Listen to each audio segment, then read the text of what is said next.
which is becoming kind of our life here in Russia. And I guess there is something like that in the United States. So maybe two questions in this connection. What's your personal view on this? What is the effect of this phenomenon? Yes. Second is, how much is this typical in the current United States? Yeah.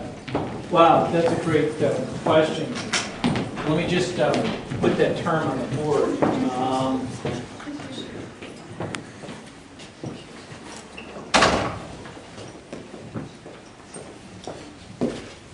Cohabitation, I mean, this is kind of a technical term. Yeah. We typically talk about living together.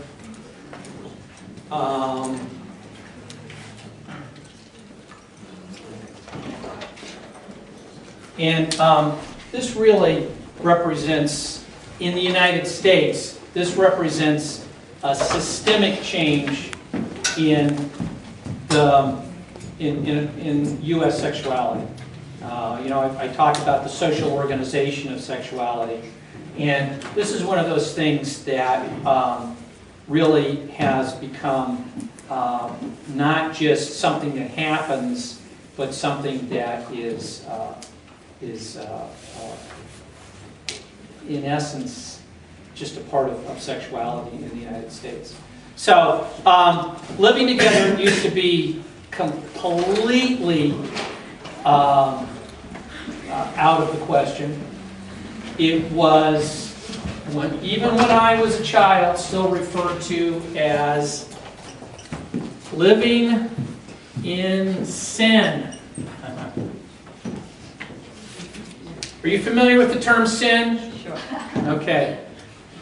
So two people who would live together were seen as doing something that was outrageous, and it was only, like movie stars who would get away with it or something. But this became more and more common in the 1960s, the 1970s. And for those of you who were in the last lecture, by the way, thank you for returning for more punishment. But in the United States, this really, I think, grows out of the culture of going steady. Living together really looks like just going steady, but just very, very steady. And it's typical for young professionals. In the United States, it has become a fundamental element of courtship. In other words, it's rare for a couple in the United States to marry without at least considering living together, cohabiting. So, when you ask what's the importance of it in the United States, it's simply it's a systemic part of our marriage system at this point, and it's quite common. It's even sometimes at the college level, there will be people who are cohabiting, but it certainly indicates a more serious relationship usually, and frequently people will get married who have been living together.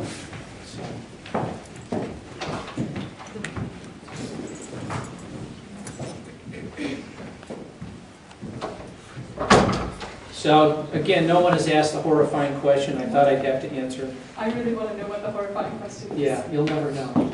I'm not going to set myself up. You said you don't use going steady, or what do you use instead? I mean, the two. That's an interesting question. If you're, if there's, I don't know, if there's anyone in the room who's interested in linguistics, you might take an interest in this. But going steady, the term going steady has almost entirely dropped out of usage. And someone would understand it, but it would sound like, it would sound really old-fashioned, like I'm talking about an arranged marriage or something. But the term that's taken its place is dating. So if we say a couple is dating, that means they're going steady. So dating as a practice has by and large dropped out of American culture. Not entirely, but the term dating has survived and has now taken the place of going steady. So your next question is, what do they call it when they're dating but they're not going steady? As far as I can tell, they use the term hanging out.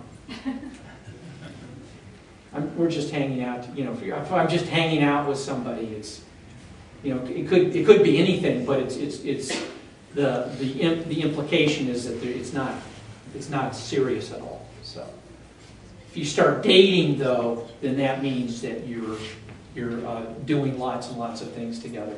And by the way, probably a lot of it is not going on dates.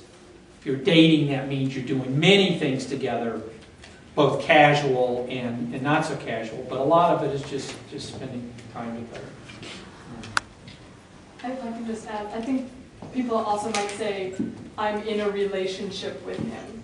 But it's this very long construction that has come to replace, I think going steady is a lot simpler. And in high school you say, we're boyfriend, girlfriend. Like, that doesn't make sense in English at all, but we're boyfriend, girlfriend. Oh, are you boyfriend, girlfriend yet? It's like mashing together these two roles that it seems like have come out of the going steady culture, if I understood the lecture correctly. Many subtleties in the lecture, I'm sure, were hard to follow.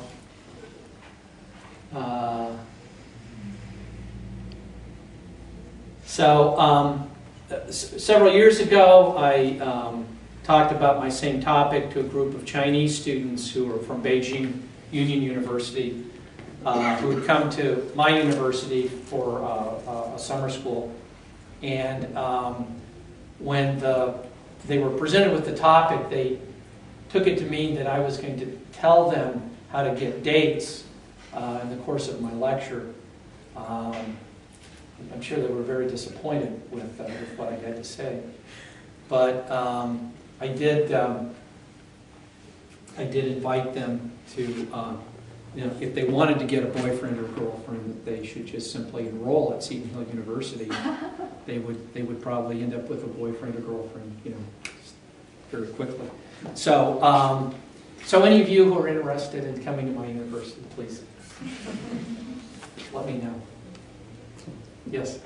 As you said in your previous lecture, there is a tendency to make some roles in the family mutual, Mm-hmm. and to change some roles between men and women. Yes. Do you think it's normal for the whole institute of family to change roles between women and men, and how will it will it make better or worse? That's a great question, and I'll do my best. Inevitably, there are going to be some differences. You know, people talk about gender as this thing that's very kind of fluid and changeable, but you know, 100% of the human beings who have ever born children have been women, and that is, I think that fundamental element is something that is going to inevitably figure into the way families are organized. I think women will typically be more involved with the children. Maybe it won't be, you know, twice as much or 3 times as much the way, you know, it would have been when I was a child. But it's certainly the case that you know, a woman's life changes in a way that is fundamental when she has a child.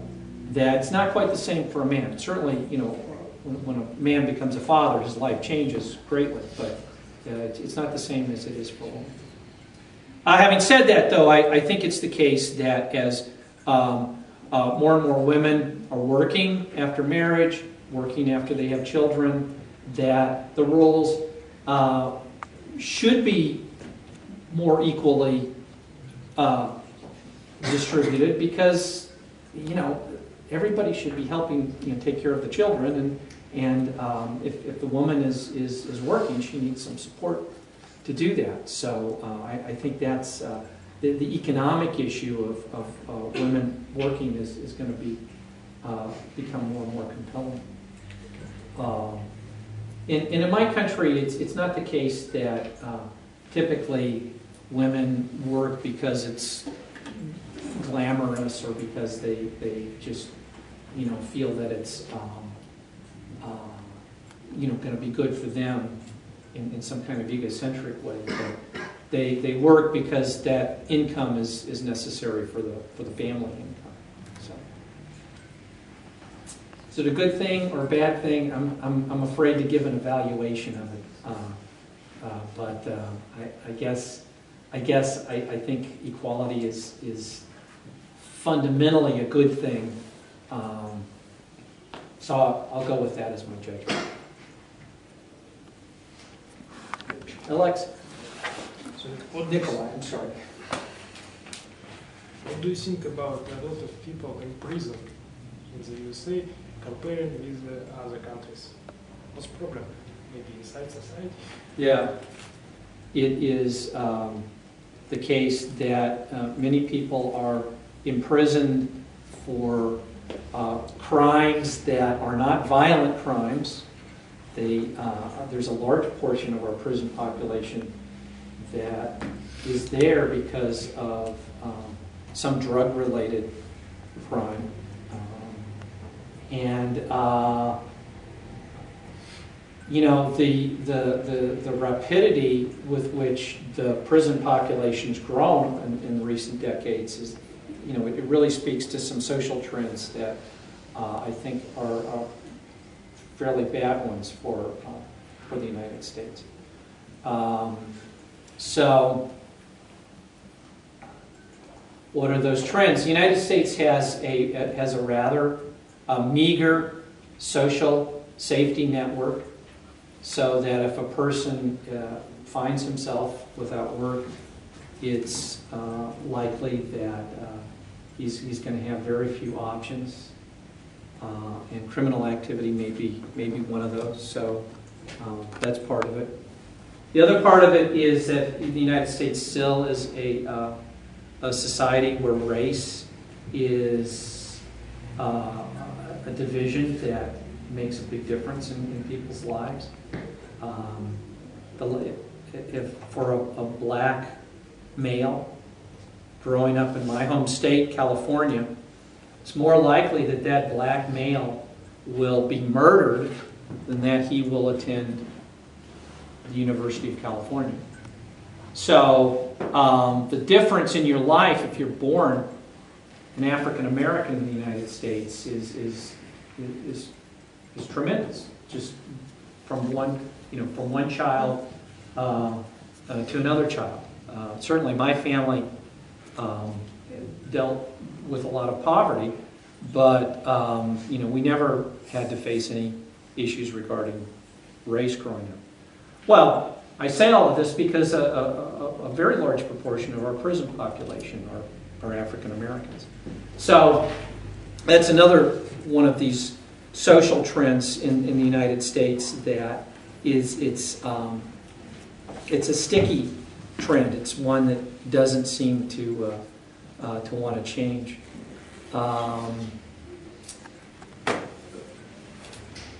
There's so many things to talk about. I'm speechless. Maybe I better stop there and see if anybody has any other questions. I have a question about family again. Yes. As in Russia, we have a tendency of lowering birth rate, and this is really a problem. And for a typical Russian family, one child is normal, two is, oh, you are a patriot, you like a country, and you want it to grow. And if you have 3 or more children, you seem crazy. So that's why our country, our government tries to encourage such families who want to have more children. Does typical American family have the same problem or not? That's a great question. Let me ask you a question about your question. Okay.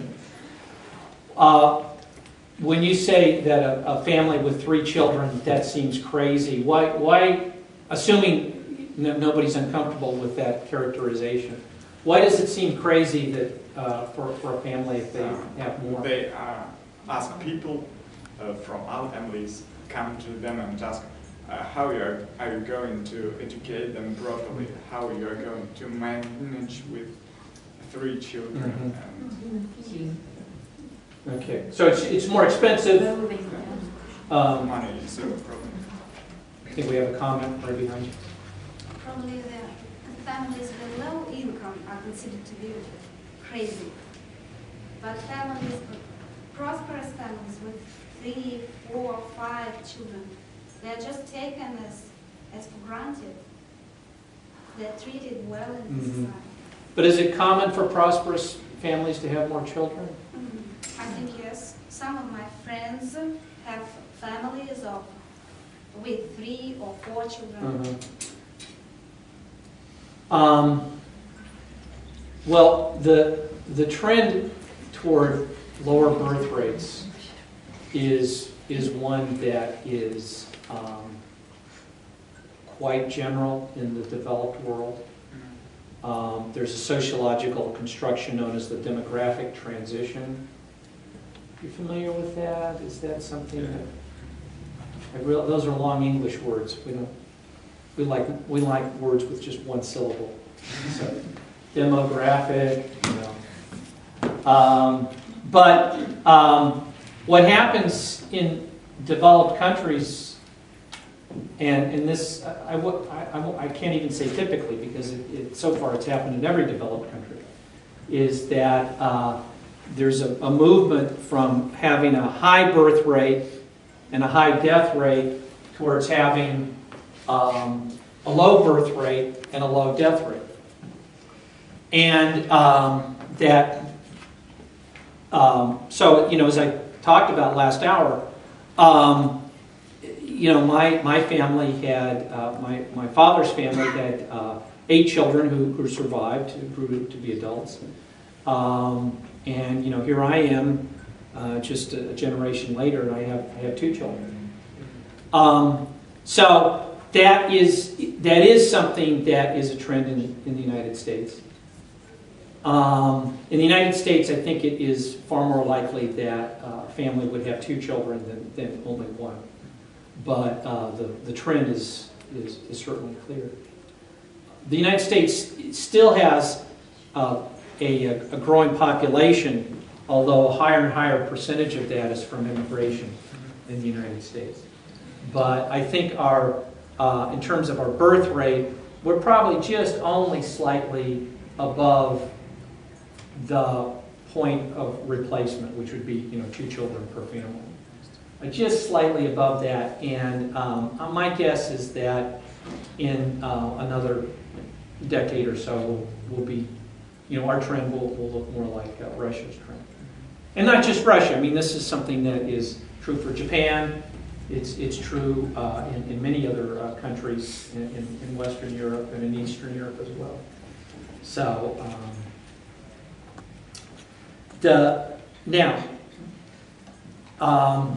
why that should be, why is it a problem to, feed and clothe and educate 3 children when a generation ago, you didn't worry about having 7 children?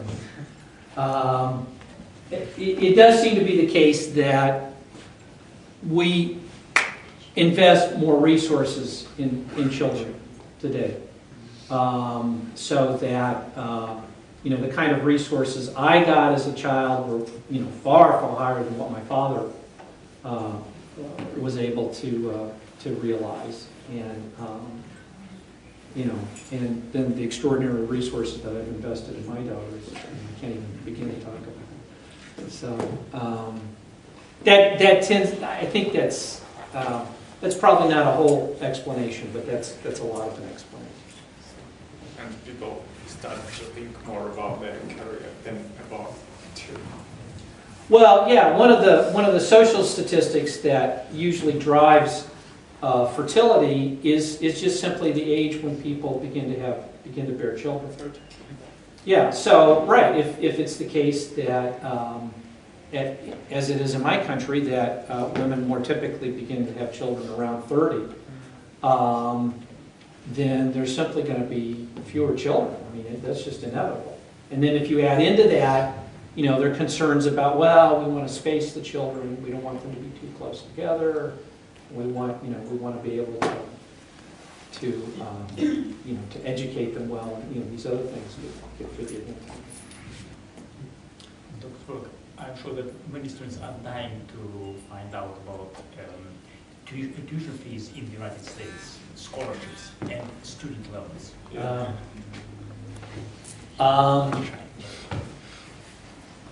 Yeah. Well, here I am at a university and have daughters who have either gone through or at other universities. So this is an area where I have a deep expertise.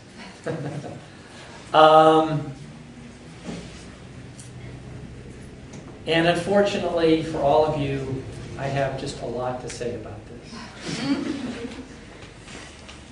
What's happened in the United States is that higher education since the 1970s has received less and less public support. So when I went to the University of California, which is not just in my opinion the finest public university in the United States, it was essentially free. It did cost a little bit if you wanted to pay to go. Assuming you got admitted, if you wanted to pay, it would cost $221 per quarter, and bizarrely enough, there were 3 quarters in the year. So under $700 for a year at the University of California. In my university, the university I teach at right now, it would cost you more than that to take one credit. One credit. Most classes are 3 credits at my university. So, let alone taking a whole, semester schedule. Now, I happen to be at a private university, but this trend toward lowering funding has been quite general. I think I read recently that it costs something like $19,000 or $20,000 to go to a University of California campus today. Now we have had inflation and such, but it still makes it unaffordable for certainly for working class families in my home state, and it would make it difficult for middle class families. Every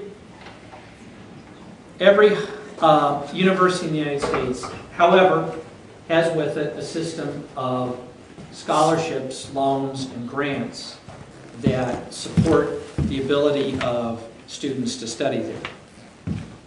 So the cost of education has gone up enough, but at the same time, there is more and more aid that is available for students who want to study there.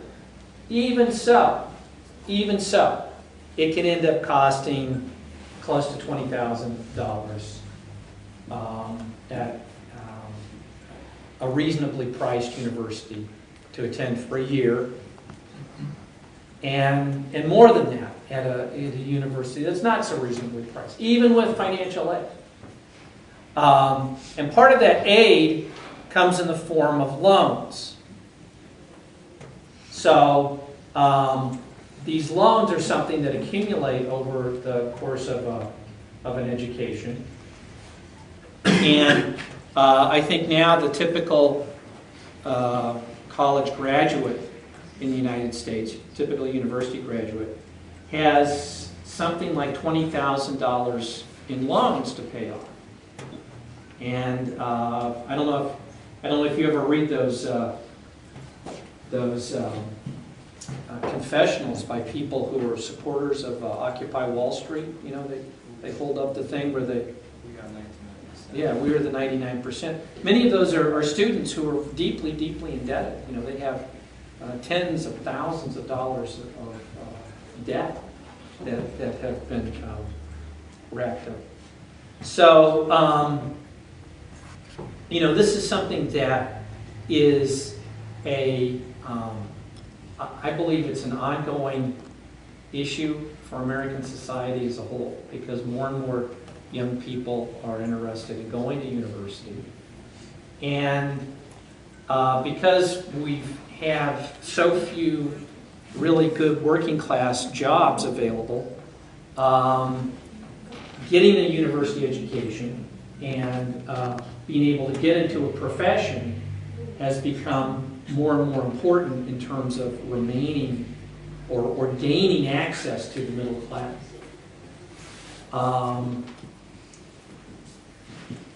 So there are now, if you are interested in studying the United States, I don't want to quell that interest. There are programs that are particularly to support students from abroad studying the United States. So it's not quite the same demands or not quite the same financial stress that it is for American students to study there. And in some cases, and it will depend on the individual university, and it'll depend on the particular programs that are available at that university. And if you are individually interested in applying to a university in the United States, you can get in touch with me, and I will help you find information and money. Yeah. And it might be the Fulbright that will. Yeah, the Fulbright does fund Russian students to study or work or teach in the United States as well. Tell us please about main problems of American society now. What's the first problem, for example? It's race problem or not? Race is a huge problem still. I think race, in my opinion, I think race is embedded into a larger issue, which is the issue of poverty. Always more widespread than we typically want to admit in the United States. And along with that is the growing gap between people who are, I hate to even say wealthy, but you know, the growing gap between people who are well off and people who aren't well off. So I mentioned the elimination of a lot of the better working class jobs in the United States.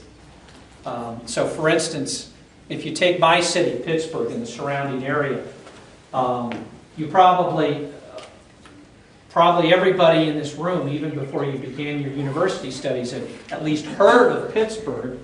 It's not a large city, but it's one that in the past had a very large role to play economically in the United States. So, you know, people have an idea of Pittsburgh. In Pittsburgh, steel, coal, glass, leather making, all of these industries were huge, huge industries. And even in the 1960s and 1970s, it was rich in employment, working class employment. So you could quit a job one day, and before the end of the day, you could have another job, and a pretty well-paid job, and often one that would be a union job.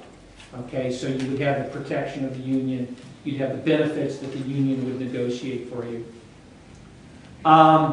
since the World War, starting with a high rate of unionization and a large number of these good jobs, we've gone toward a system where there are fewer and fewer of these jobs and a lower and lower rate of unionization. And what that has meant is that it just simply has become harder for somebody who's in the working class to gain access to the middle class, let alone move farther up into society, or even to maintain the economic status that the family would have had in that period, in the 60s and the 70s. I mean, you've seen what's happened to the American auto industry. It's no secret. When I was a child, the three largest auto companies in the world were, the three largest American companies.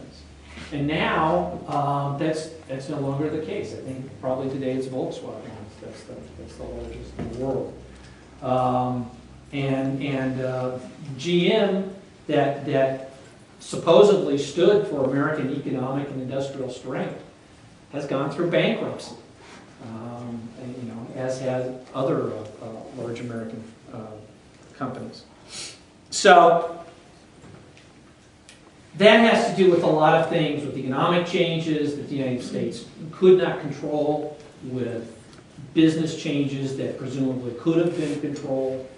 But the social trend, Alexei, is one that I think is very clear. The class system, which growing up I was taught to believe was very fluid, very porous, is one that's becoming a much bigger part of everyone's lives, whether they want to recognize it or not. So if probably growing up, my family was in the bottom 20th percent of family wealth. I don't know how far down, below the 20% mark, but pretty far down. And today, my family were in the top 20%. Not very high into the top 20%. But today, a child born into the bottom 3/5 in the United States is likely never going to get out of the bottom 3/5. Statistically, obviously there are going to be exceptions, but statistically the trend is they're simply going to stay put there. And likewise, if you're born into the top 40%, probably that is your destiny as well, because those parents have more resources, education, not just education, but really good quality education. And some of the other resources that make it possible to get into a good career. So I think, from my standpoint, that hardening of class lines and that growing gap between the well-off and the not well-off is really the big social problem that I see in the U.S. today. Race is certainly part of that. It's still the case that impoverishment for black people is far more common than it is for white people. A little bit different for Hispanic people. You know this term Hispanic? Is this familiar to you? Hispanic.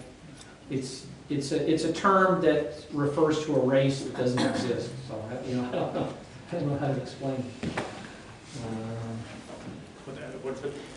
We can safely assume that the system of class divisions in the United States is still, to a very large extent, intact.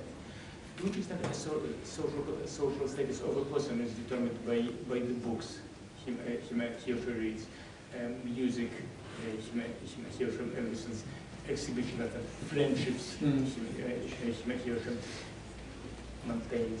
Yeah. Well,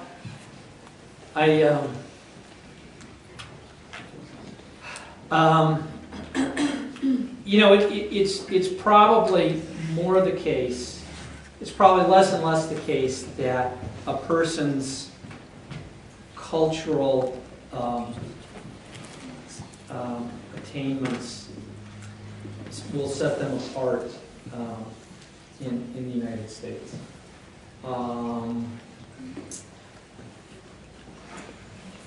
And the thing that I think is more commonly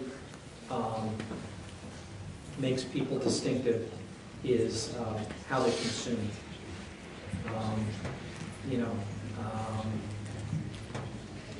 Do you have an iPhone? It seems like if you don't have an iPhone, you're just simply not, you're just simply not part of American culture. What kind of computer do you have? What facility do you have with operating a computer? How many friends do you have on the internet in some form or other? So I think these are the things that people will look at. Like any large society, the American society tends to be quite fragmented, and not just along class lines are one thing, but more along interest lines. Sports is of course a huge issue for us, as it is I think it seems to be the one thing people everywhere can agree on, and that is competition through sports. My city, we have 3 sports teams. 2 of the sports teams have had recent national championships. And so your devotion to those sports teams is something that you wear literally on your sleeve. You go around in their paraphernalia. It's more typical for working class people, but it's not simply working class people who will do that. But your interest in certain kinds of video gaming, or your interest in certain kinds of trying to think some of the things that seem to be so compelling for my students. I mean, they know about lots of things that I don't have any knowledge of. The television programs they watch.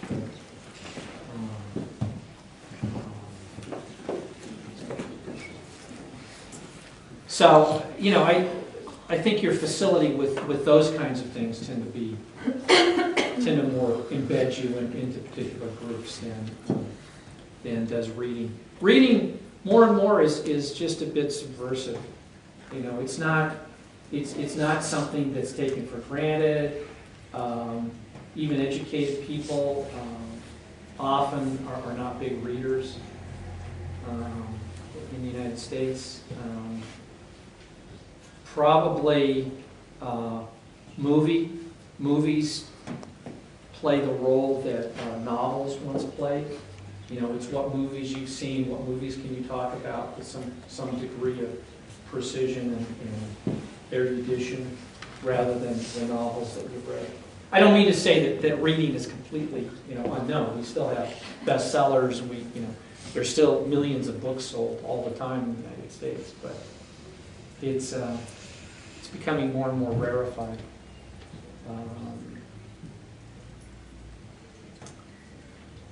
So a good friend of ours is an author, and he travels around to promote the books that he has written. He's quite successful at it. So reading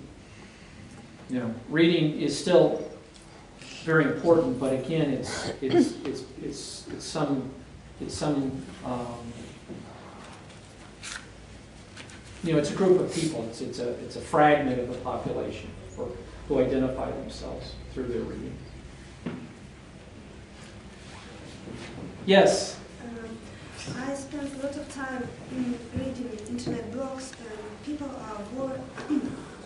People are worried about political and economical crisis in the USA. I want to know if it's true, or maybe they are just overreacting. Well, I think you are correct. I think there is a crisis that's ongoing, but maybe not a crisis in the sense that we're all going to be, incinerated at any given moment. The United States has a very lively political culture, and I think more and more the two parts of it, liberals, conservatives, have become more and more capable of using the internet and other media, but the internet is now probably the most powerful one. They've become very, very capable of using that media to put forward their views. But the most extreme views are the ones that gain the most attention. Pro-abortion, anti-abortion. You might be somewhere in the middle, but nobody wants to sit down and talk about this as an issue. Where do you stand on? It's usually something to do with sex, but where do you stand on contraception? Where do you stand on gay marriage? Where do you stand on some of these other big issues? So, because it's the case that people on one side will find an issue that they can promote and gain attention through it, people on the other side inevitably are going to do something in response to that. So I think it may be that this crisis is one that is being presented in a way that looks much more compelling and much more dangerous than maybe it is. But certainly, I don't make any secret of the fact that we have plenty of problems in the United States of America. And I'm working on all of them that I can, but I can only do it so fast.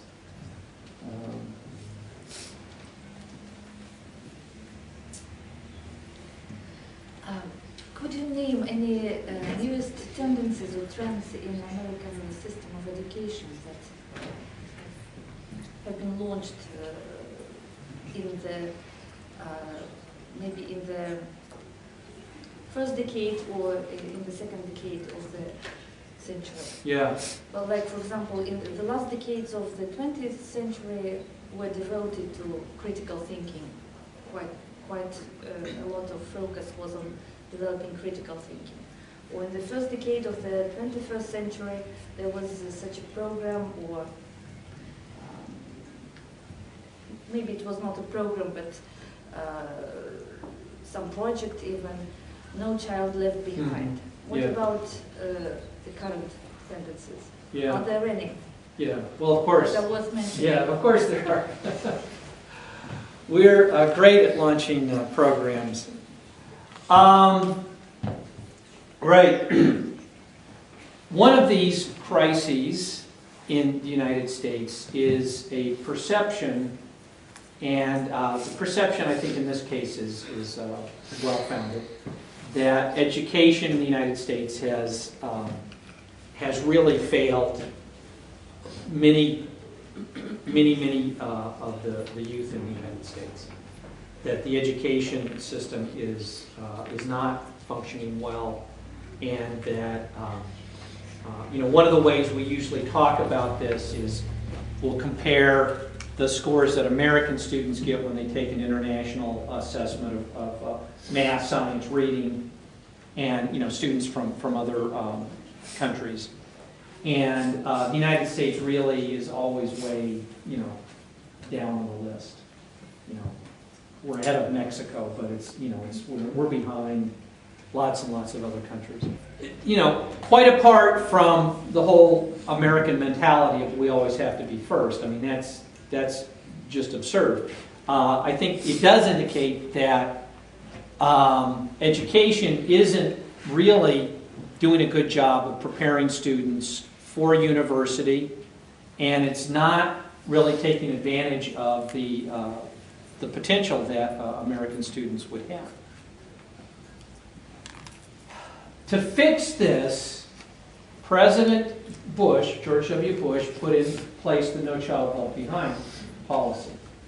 Now, President Obama has modified things. He has his own initiative. But the general way in which this was addressed was by establishing benchmarks for students at different levels, 3rd grade, 7th grade, 10th or 11th grade, something like that. And then to emphasize testing so that students would meet these benchmarks. So every year in any given school, in order for that school to continue to receive uninterrupted funding, students have to have an average score on their tests that give indication that they're going to be able to do well on these benchmark tests.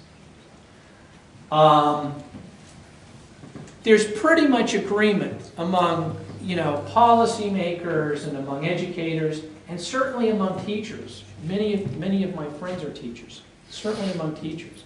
There's pretty much agreement that this program has been a disaster. That now, rather than having a curriculum where, 4th graders would study language arts for a while, and they would study some math, and study some science in some interesting way, and spend time with art and history, social studies. Now, more and more of the time is directed to making sure that they do well on those tests. So those tests have taken over. Instead of having a curriculum, you have tests. It's the way to think about it. Sounds quite similar to what Oh, okay. with our- All right. You have my sympathy. And, it does not work very well to develop critical thinking. I don't think it does particularly well developing a love for reading. I can't imagine what the social studies education is like.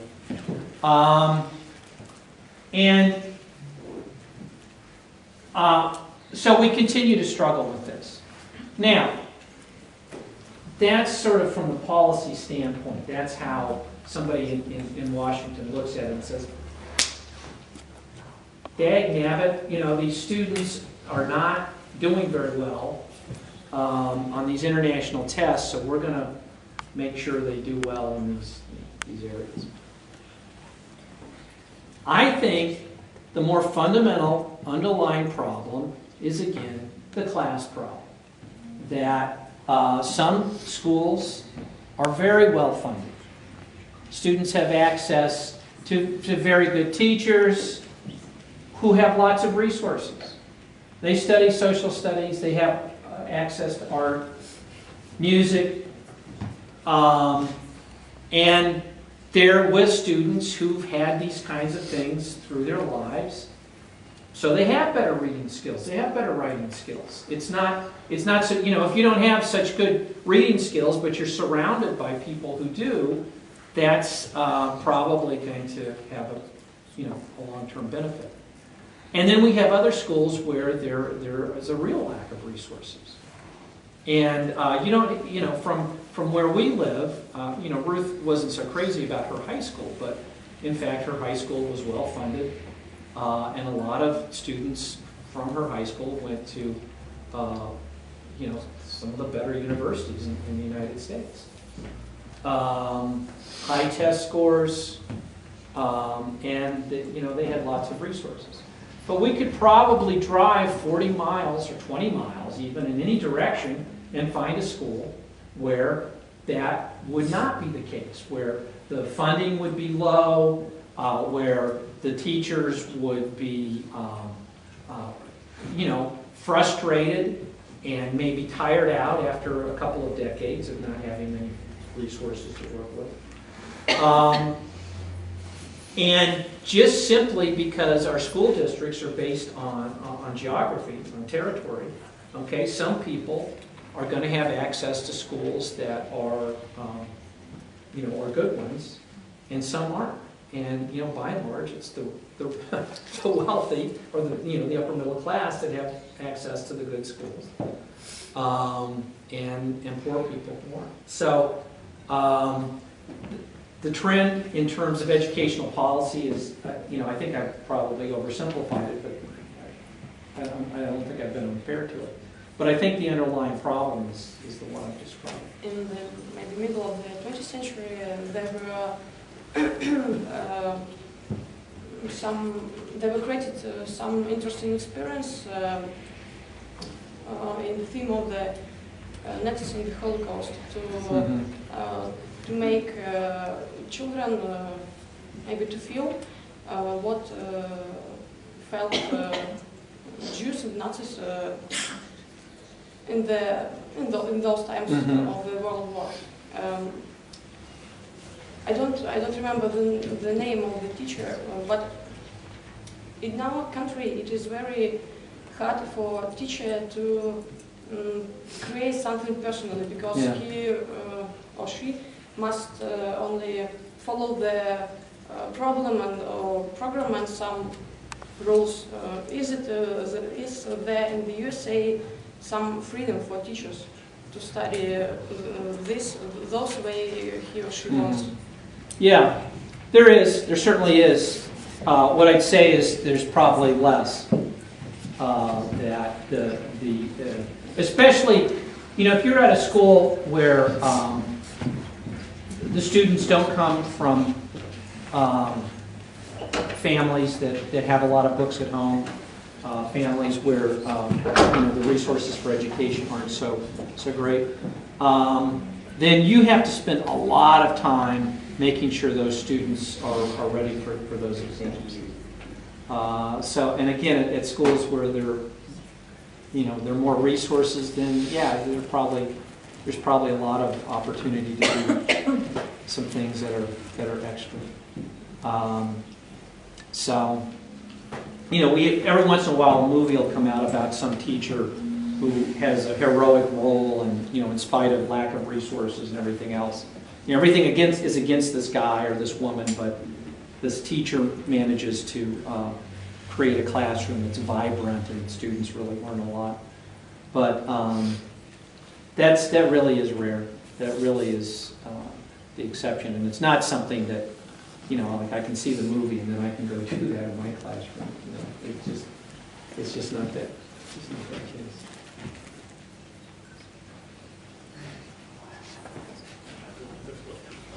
Education is to always experience a period of crisis.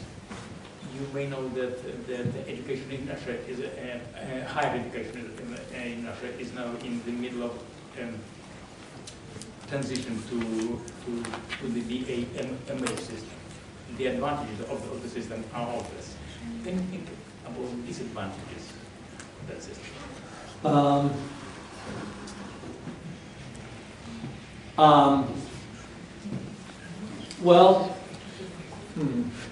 Disadvantages, do you mean disadvantages from the experience in the United States, from the point of view of the United States, or potentially for... which may rule them in the whole world? Yeah. Wow, you found a place where I can't think my way out of my background and experience. I think that the